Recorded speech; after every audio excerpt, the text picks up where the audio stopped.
Well, I gotta be honest. I guess you know I'm covered in lies, and that's okay. Because you're a god and I am not. Okay, sorry. I don't know the rest of the first verse, so I had to kind of. It's raining. Can you hear that? It's raining outside. It's raining. Anyway, continuing for the pick 10, my choice, Scotty's choice. It's all about me, Bruce Almighty. One of my favorite Jim Carrey movies. I think this is like my second favorite Jim Carrey movie. If I had to pick my top three, it would be Liar Liar, like I said, at the top. Bruce Almighty, excuse me. And strangely enough, a lot of people don't, I think they like this one. But the number 23. I really like the number 23. I think it's a great little mystery film, a little mystery thriller. I like that there's some good twists and turns in that movie. I wish I could review it, but my copy doesn't work. Why haven't I bought a new copy yet? I don't know. I use eBay all the time, and I haven't tried to buy a new copy then. But anyway, Bruce Almighty tells the story of Bruce Nolan, played by Carey, a news reporter who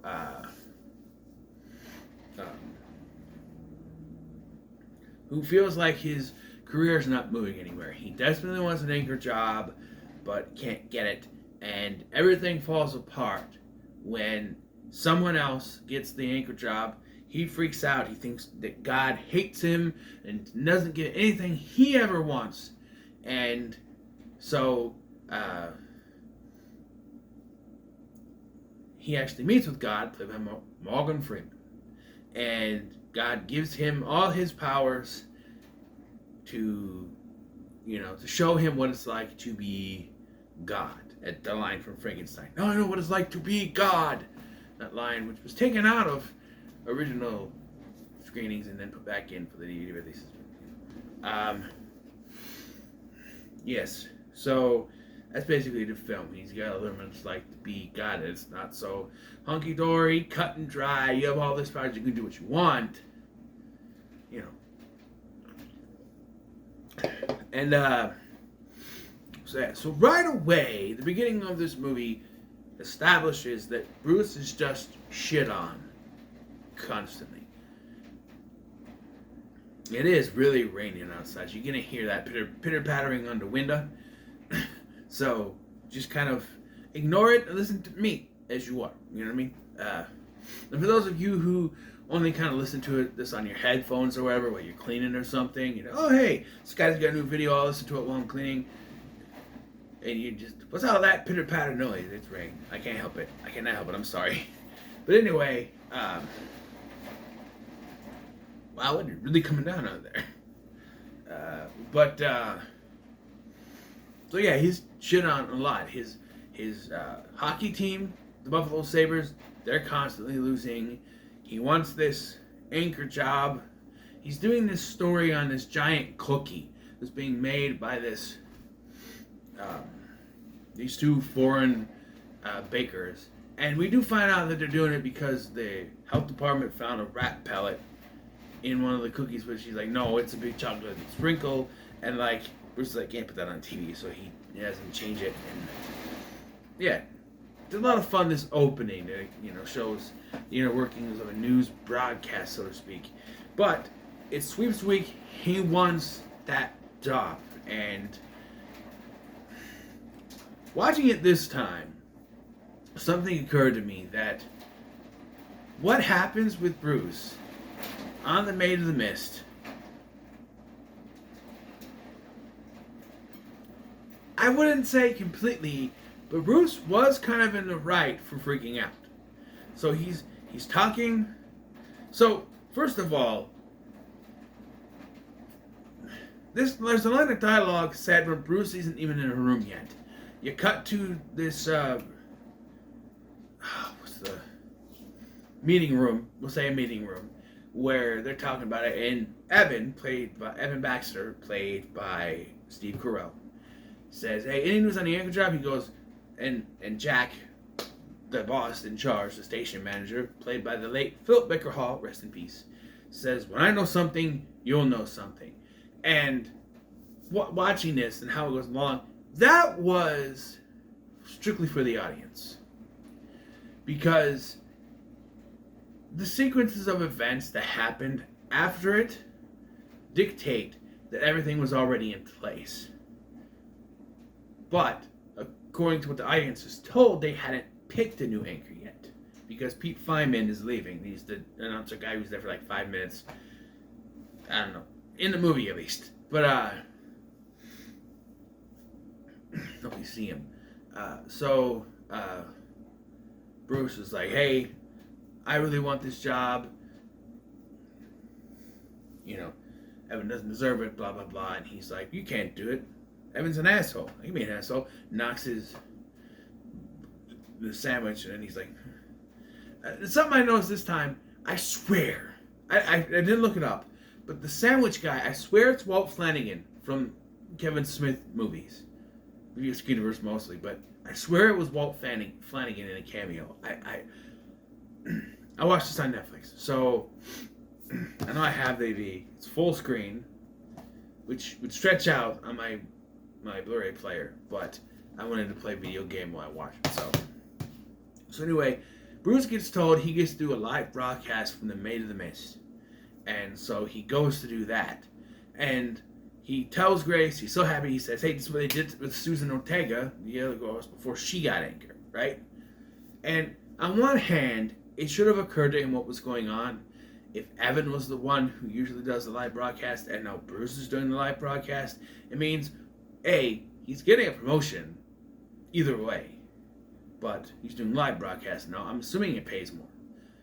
A, B, that Evan's probably getting that job, but again, we'll talk about it. So we're on the Maid of the Mist, they're ready to do the broadcast, but before they cut to Bruce, they announced that, you know, of course, Pete is leaving, and they announced that Evan is taking his place. And watching it this time, I went, no, this is bullshit. This is bullshit, because we had just been presented with the scene that Jack didn't know who was in charge yet. And yes, he could have got the word, but when? When did he get the word? Because we go there in the meeting room. Evan is there, he asks him a question. He says, when I know something, you'll know something. Then Bruce comes in a little bit late. They have the meeting. Bruce follows him out, and they have the conversation. And that's when he says, hey, you can go live at the Maid of the Mist. Where in this conversation did he get the word? Where during this time could he have gotten the word that Evan was going to be taking over? The only thing that line says to me is that's for the audience to kind of make us think, hey, Bruce could get the job, and then boom, this happens. It's to surprise the audience, which it doesn't make any sense. And so, of course, when Bruce finds this out, he freaks out. He calls the old lady Katharine Hepburn's mom. He makes fun of the Titanic movie by saying, why did you throw the heart of the ocean into the heart of the sea into the ocean? Couldn't you make room for Leonardo DiCaprio on that door? Or were you just too scared to freeze your big damn ass off? And then he freaks out. He goes, some people said, not a stupid boat, wearing a stupid hat, while the rest of my life is just eroding beneath me. Eroding. I've been Bruce Nolan with Eyewitness News. Back to you, fuckers. And when he does that, something always tells me that he was meant to put the middle finger up, but they thought it would be a little too, like it would boost them into an R rating if they did that. And you get away with one F-bomb, which apparently Big LT never realized until before, when I talked to him about it, that was in the movie. Because I guess he only watched the televised version where it said something else. Which, even the TV version is a little bit less. Like, they take out, during the scene where he's manipulating Evan later, he goes, "Kaka-poo-poo." They take out Kaka-poo-poo. He goes, "Kaka-poo-poo." Pee-pee! They take those three lines out. And it's like, what's wrong with saying Kaka-poo-poo? Pee-pee on the...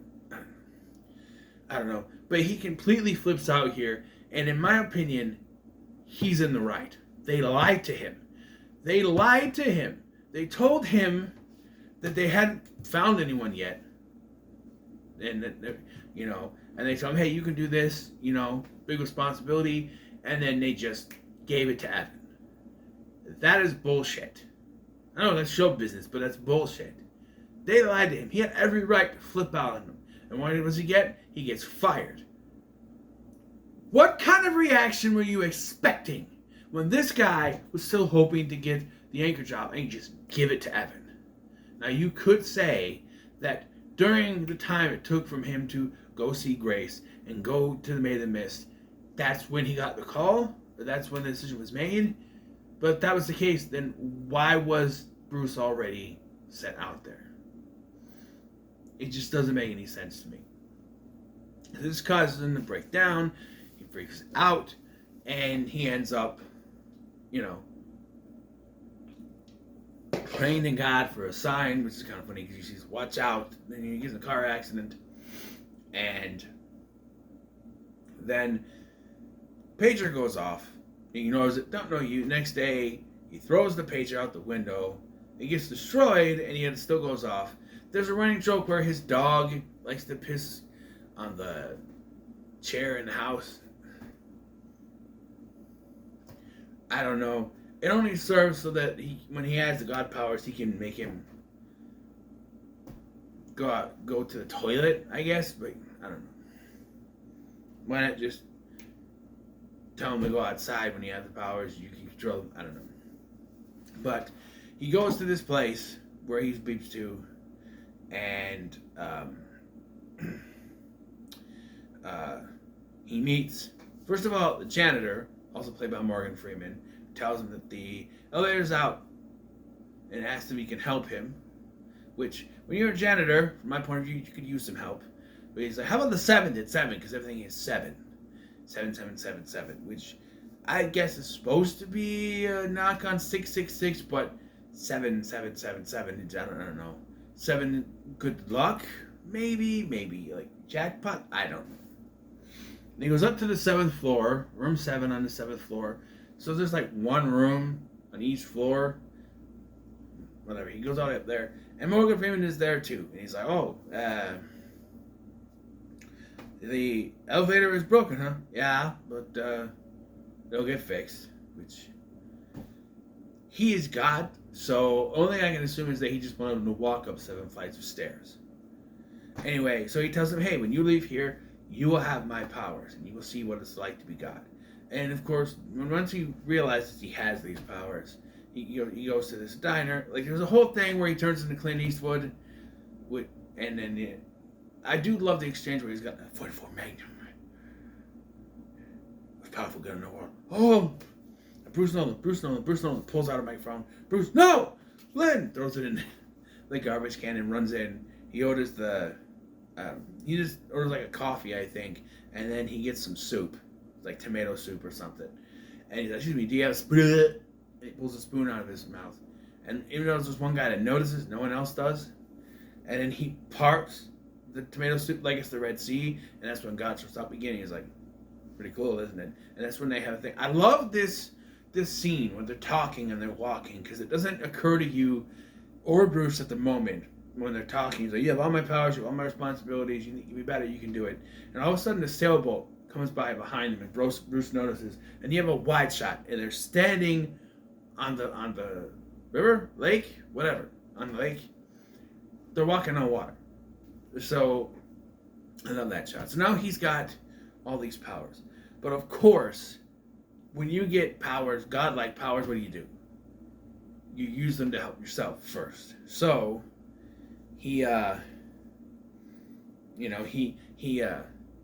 first he goes home and he has sex with Grace. And one of the most ridiculous sex scenes where he plays Barry Manilow, he makes the moon come closer, which is kind of called back to later in the film when the dog turns the channel to It's a Wonderful Life. Well, you want the moon? Well, I'll throw a lasso on it. Bring it to you. Yeah, that's what I'll do. I'll get you the moon. That whole scene. And so she kind of, but yeah, the moon comes closer. He pulls the moon closer, and then he makes her have pleasure while getting ready for sex, which, okay, I do not know. I've seen this so many times in movies and TV where they have women have to get ready before sex. But like, my experience is if you're gonna have sex, you're gonna go. I know you're supposed to clean up. It's implied that if you think beforehand you're gonna have a date and you think you're gonna get lucky, take a shower beforehand. That's the thing. But in my experience is I asked my girlfriend, hey, you wanna come over? We hang out a little bit, watch a little TV, things start getting a little lovey-dovey, hot and heavy stuff, and you just go. There's really no preparing. Some couples, I guess, can prepare, but like, I don't know. I don't think it's ever been as easy as, oh, I'm really turned on by now, but let me go get all prissied up, and you're the guy going, damn it, because that is a dick move, pun not intended. Where she gets you all ready to go, boing boing, as Beavis Butthead would say, and then she's like, oh hey, I need to get all spruced up, and I need to get ready, and he's sitting there going, damn it, woman, and now you have to kind of just sit there and wait, and hope it doesn't go away, because you're sitting there and you're nervous because it's there. But then also in the back of your head, you don't want it to go away. So you're like, hurry up. Because if it goes away, then you're going to have to worry about getting it back up again. It's not so easy for us guys to just, women might be a little bit easier. They're just there. They're just ready. I mean, there is ways to get them ready, if you know what I mean. But anyway, enough of this sex talk. This is not Uncle Scotty's sex class, okay? Moving on. So the next morning, there's a line. The only thing I can think of is that something was removed. Because she's like, I feel like my boobs are bigger. So obviously, it's made for Bruce to think that she's pregnant. And it's kind of probably still in the movie because he's kind of shirking responsibilities, But that doesn't really go anywhere. And at one point, I had a Mandela effect moment where I thought at the end of the film she was pregnant. And I'm like, what? She's holding a kid or something. No, it was her sister's kid, but they were just standing there. She never, I don't know why I thought she was pregnant by the end of this. I don't know, maybe it was that line and it confused me. I don't know. By the way, she made him grilled cheese for breakfast. Who the hell has a grilled cheese for breakfast? Unless you're going to make a grilled cheese sandwich, put a fried egg on top. That could be interesting. Might want to try that. But I've never heard of grilled cheese for breakfast. I don't know. And there's also a news story that say there was a tidal wave due to unusual lunar activity because he moved the moon closer. Yeah, and you see that due to his selfishness, things kind of get out of hand throughout the film. So he decides he's going to get his job back, and he shows up at this random park, and he's talking to this news crew. Hey, this news crew's like, hey, there's no more stories here. All of a sudden, the news crew's dog digs up a hole, and inside is Jimmy Hoffa. Now, I still don't know much about Jimmy Hoffa. I know a little bit more than when the movie came out, but Jimmy Hoffa was someone who famously disappeared. They think it was a mob hit, and that's why they can never find the body. But they dig up Jimmy Hoffa, and it's really weird because he cuts like a news story promo, and he's like, they are taking the body to examine it to make for DNA analysis, but there is fingerprints on a full set of dental records along with the body, so that would be kind of suspicious, I guess. And then the news crew was arrested for having 200 and something pounds of marijuana. Their entire van is just full. Okay, that's a little too much, but and he just comes back into the news studio and hailed like a savior, which is an allegory for God, of course.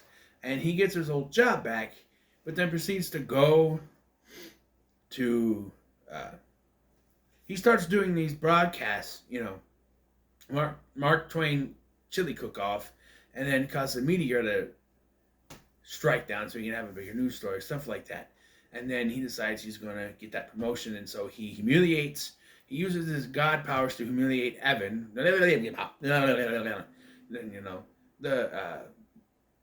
the Russian Prime Minister came to Washington today, and my little nipples went to France or something like that, and just humiliates him. And so Bruce gets the anchor job, and Evan doesn't get fired, but I guess he gets demoted. I guess because later you see he's still working for the news, and you can tell that Susan is starting to notice him with all this stuff.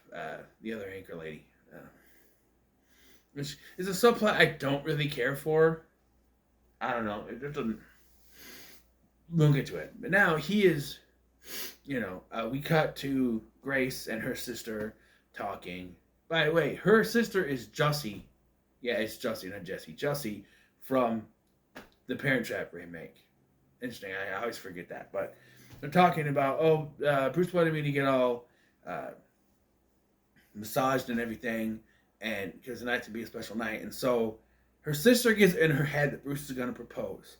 And again, I do not feel that Bruce is really at fault at this point, because when Bruce goes to tell her the big news, she automatically thinks he's going to propose because her sister put that in her head. And when he doesn't, instead he says he has the anchor job, she gets all pissed, and it's like, but wait. You were just assuming he was going to propose. You had it in your head because your sister put it in your head that he was going to propose. Just because he didn't, you're now pissed off. But when at all before this was there anything indicating he was going to propose to you?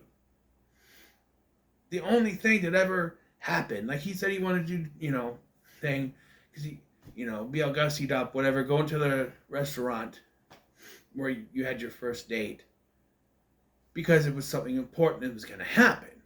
But because your sister planted that in your head, you got all pissed, you get, mad at him, and they're throwing this party for him, and this is where Susan hits on him. He keeps trying to call her, tell her to come there, uses his powers. Now, I have an issue here, because something popped in my head.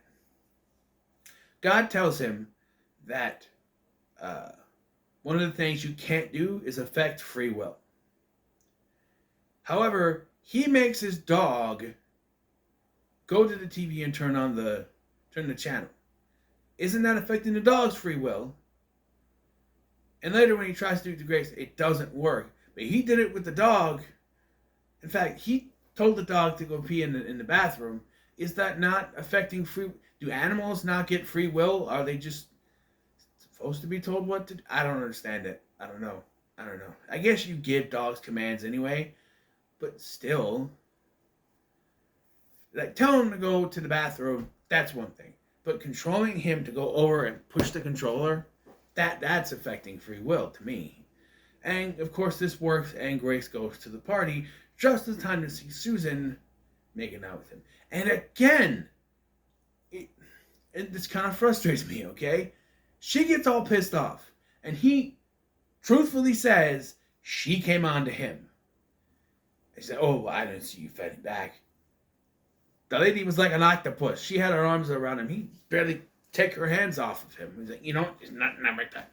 It's just, I don't know. And this is all because by the end of the film, they want you to feel like they should get back together. But honestly, watching it this time, and there's a line later where Bruce was like, "I just want her to be happy," and I'm just like, yeah, fuck her. Don't get back together with her. She treated you like shit. She assumed you were going to propose, all because something big was going to happen, and her sister got in her head that you were going to propose to her. And then she goes completely ballistic on a situation that is easily explainable as, yeah, Susan came on to you. You even told Susan no. And, Susan doesn't even defend this. Honestly, she should have turned around you know what? He's right. I did come on to him. It is my fault. But, no. I don't know. It's just... So, yeah. And then he tries to use his corrupt the free will, whatever. And he's at his lowest at this point. But, not yet. We find out that the meteor that happened... a couple weeks or so early right now. It couldn't have happened. I don't know. It's causing power blackouts. But also, I gotta go back. He starts hearing voices in his head all the time. It turns out people were praying, and he tries to figure out a way to file them. He has file cabinets that cover up his entire room. He tries to use sticky notes, it covers up his entire house. Then he puts it all on the computer in files. Tries to go through. He like super speeds Flash or Superman, super speeds him, and he barely makes a dent. So he's like, you know what? Say yes to all. And that was, I'm like, no, don't do that, because not everyone needs to be said yes to. But now, everyone, it's just the Buffalo area, but everyone in Buffalo, like, who wanted to win the lottery, won the lottery, but they only get like $17 out of it. So that causes people to piss off. The Buffalo Sabres win the Stanley Cup, which causes people to riot, and it causes all these problems. The lights are going on and off, and he's trying to do his news broadcast. But when he finds out about what's going on, he freaks out. And then there are a couple times, and there's another time here where he ends up on Mount Everest. I do love where like he's transported to Mount Everest. He goes, "Don't worry about it now, being dead. I'm dead. Gotcha." But like that was when the prayers and stuff. So you have to answer the prayers and stuff. And he makes Juan Valdez bring him Colombian coffee, which is kind of funny. But to this point, he is done. Grace wants nothing to do with him. She's ready to leave him. She's pretty much ready to leave him. She's gonna take the dog too. That's cold, woman. And he's just all this stuff that's happening. He tried to make everything better, and it's just gotten worse. And then he gets hit by a truck. Somehow survives. And God tells him, hey,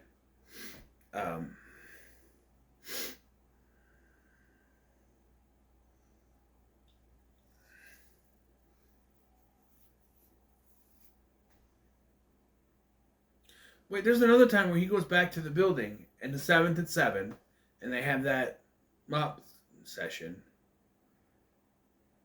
What was that for? Because that's not when he dies. Or is it? Was it? No, because there's... Maybe. I don't know. But he tells him, what do you want? You want... tells him to pray. He does find out that Grace does pray. Oh, yeah, that's what it was. Because... I don't know. He does go back. I'm missing something here. He goes back to that building to talk to him. Which is weird. He drives back to that building to talk to him when he disappears previously. Just appeared. I don't know. But in this story, you get the whole thing. You want Grace back? He's like, no, I just want her to be happy. At that point, especially this time watching, I'm thinking, yeah, forget about her, man. Like, she's, it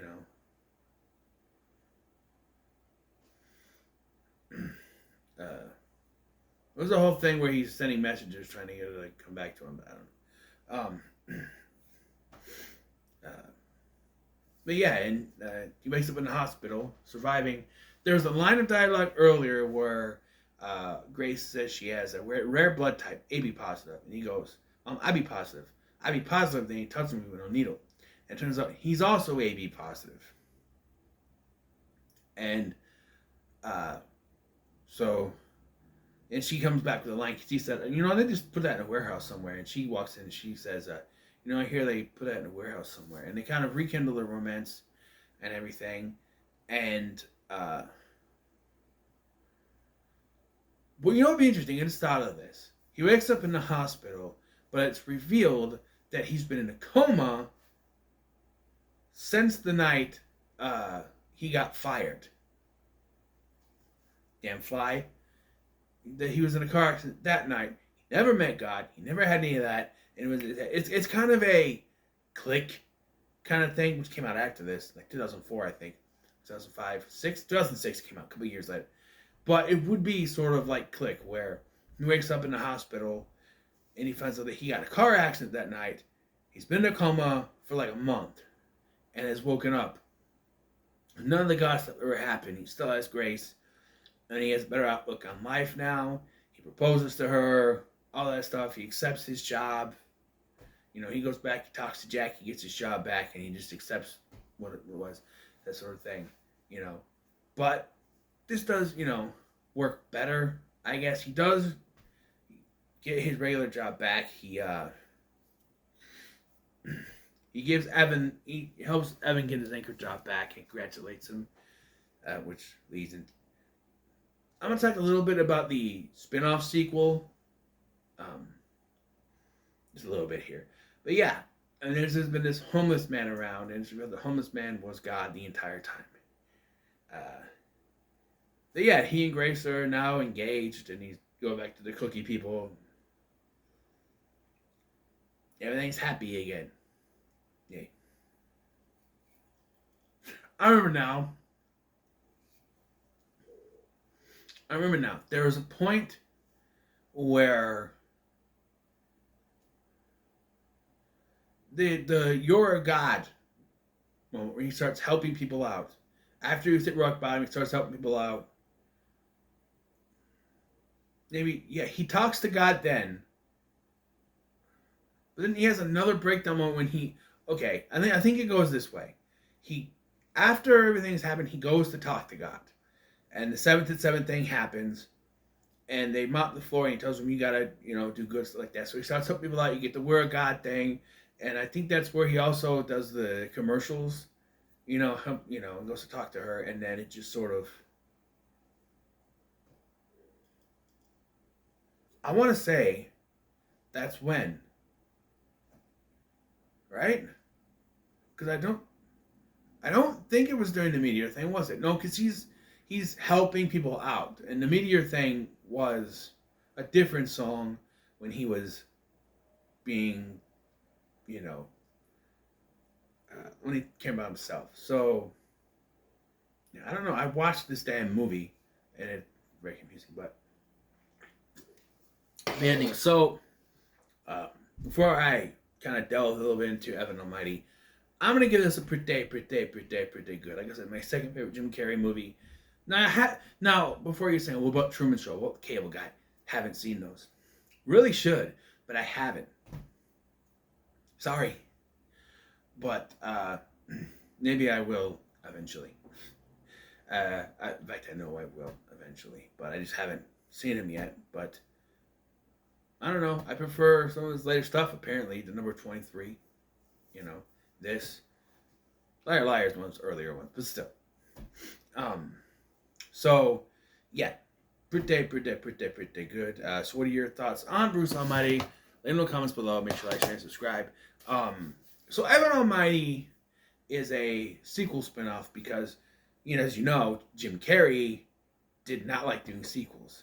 After he did Ace Ventura 2, and that didn't do very well at the box office, he said he was done with sequels, which gave us stuff like Dumb and Dumber When Harry Met Lloyd, Evan Almighty, and Ace Ventura Jr. I know Big L T would disagree, but I'm not interested in that movie. But Evan Almighty follows Evan. What got me with that movie is the trailer, because it's like there's one man who can save the human race. And it cuts to and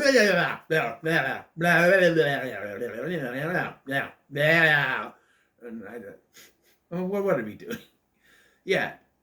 Apparently that movie he's now a congressman. How does he go from anchorman to congressman? I would like to know. But yeah, and he's got a family now. Despite the fact that he was never mentioned in the first one. I don't think many years passed between that film and this film. I don't know. It's very weird. It's very weird. But I don't know.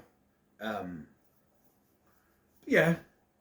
I'm not going to go full into it because eventually I think I'll review it. But, so yeah. Let's roll the dice. I almost ended the video again. But let's just roll the dice. There's not 6. There's only 5 left. 4 left. Holy boy. 1. Okay. So let's see. This one is number 1. Big fish. Oh boy. Was that one on a streaming service? I'm trying to finish these up. before the weekend so I can other things. If I can do 3 tonight and then 1 tomorrow morning when I wake up, 3 more tonight, and I don't work tomorrow, so maybe I can be up late and just do these. Who knows? The Big Fish is what I think is the best Tim Burton movie. It's not my favorite. Batman's my favorite Tim Burton movie. This is the best, I think.